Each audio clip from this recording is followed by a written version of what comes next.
Operation Adani बदलेगी 2024 की कहानी, क्योंकि जब से हिंडनबर्ग की रिपोर्ट आई है अडानी की दौलत कम हो रही है, लेकिन जितनी दौलत कम हो रही है उससे ज्यादा इस पर राजनीति हो रही है, क्योंकि समूचा विपक्ष अडानी को लेकर सरकार पर हमलावर है। आज सड़क से लेकर सदन तक कांग्रेस समेत तमाम विपक्षी दलों ने इसका विरोध किया। विपक्ष ये मांग कर रहा है कि सरकार अडानी का वित्तीय लेन देन की जांच के लिए जेपीसी बनाए। लेकिन बड़ा सवाल यह है कि क्या विपक्ष को अडानी पर हिंडनबर्ग की रिपोर्ट के बहाने सरकार को घेरने का मौका मिल गया है?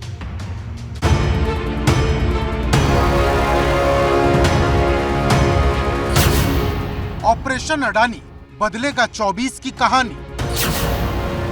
अडानी के शेयर धड़ाम, सड़क से संसद तक संग्राम। जब से बजट सत्र शुरू हुआ है, संसद के अंदर अडानी और सिर्फ अडानी का नाम गूंजता नजर आ रहा। इधर अडानी के शेयर धड़ाम होते जा रहे, उधर कांग्रेस समेत समूचे विपक्ष का हौसला बढ़ता जा रहा। न लोकसभा में कार्यवाही हो पा रही और न ही राज्यसभा चल पा रही, क्योंकि जैसे ही सदन की कार्यवाही शुरू होती है, विपक्षी दल अडानी पर चर्चा की मांग करते हुए विरोध शुरू कर देते हैं। सोमवार को यह विरोध उस वक्त 7वें आसमान पर पहुंच गया जब कांग्रेस समेत 15 विपक्षी पार्टियों ने संसद परिसर में गांधी प्रतिमा के सामने धरना शुरू कर दिया। दरअसल Congress, DMK, NCP, BRS, JDU, Sapa, CPM, CPI, Kerala Congress, JMM, RLD, RSP, आम आदमी पार्टी, एयूएमएल, आरजेडी और उद्धव ठाकरे की शिवसेना ने तय किया है कि संसद में वो कोई और मुद्दा नहीं उठाएंगे, सिर्फ अडानी पर ही सरकार को घेरेंगे। सरकार नहीं चाहती और सरकार डरी हुई है कि पार्लियामेंट में अडानी जी के बारे में डिस्कशन हो जाए, मगर सरकार को डिस्कशन अलाउ करना चाहिए। आप देखना, पूरी कोशिश होगी और ये सरकार नहीं, मोदी जी पूरी कोशिश करेंगे। उसमें डिटेल चर्चा करने के लिए हम तैयार हैं। पहला हमारा मुद्दा ये है, जो आज गड़बड़ी पूरे देश में हो रही है, नेशनली और इंटरनेशनली जो ये सब्जेक्ट आज उठा है, इसके ऊपर मोदी जी जवाब। इस पर जेपीसी के जरिए जांच होनी चाहिए और गवर्नमेंट इसको नहीं भी मानती है तो जांच हो, लेकिन चीफ जस्टिस ऑफ इंडिया की निगरानी में हो।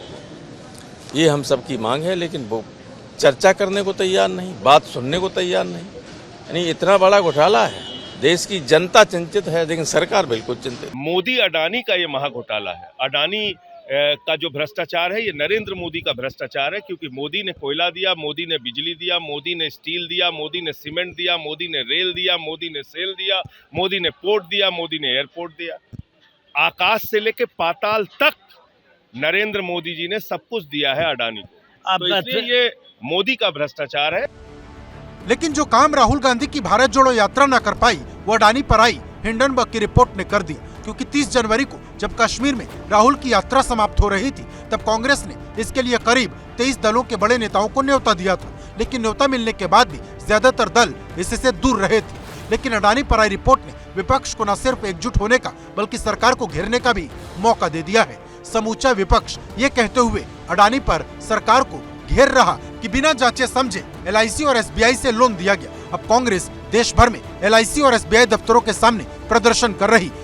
विपक्ष की मांग है कि अडानी ग्रुप के वित्तीय लेन देन की जांच संसदीय पैनल यानी जेपीसी से कराई जाए या फिर सुप्रीम कोर्ट की कमेटी से करवाई जाए।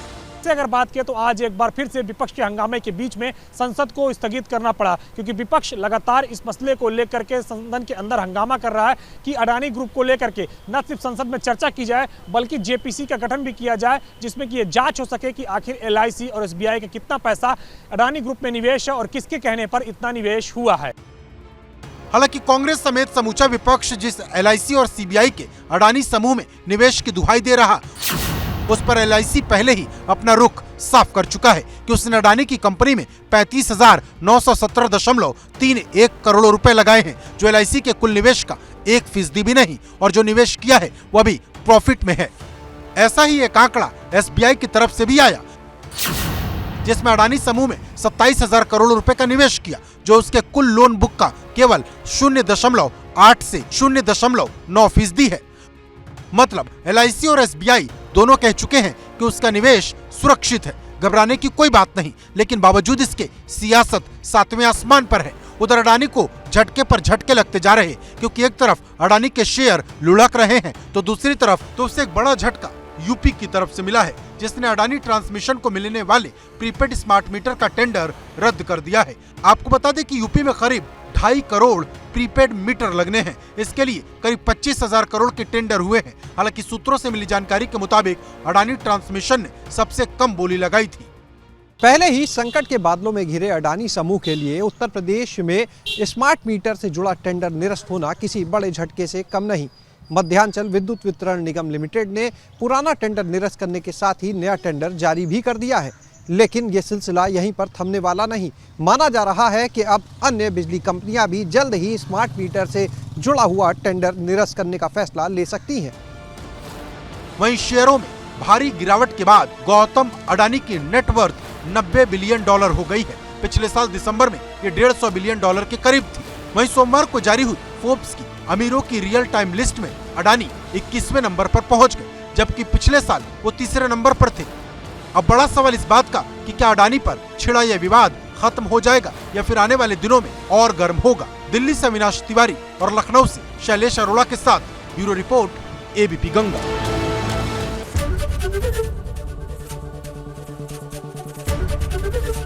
एबीपी गंगा, खबर आपकी, जुबान आपकी।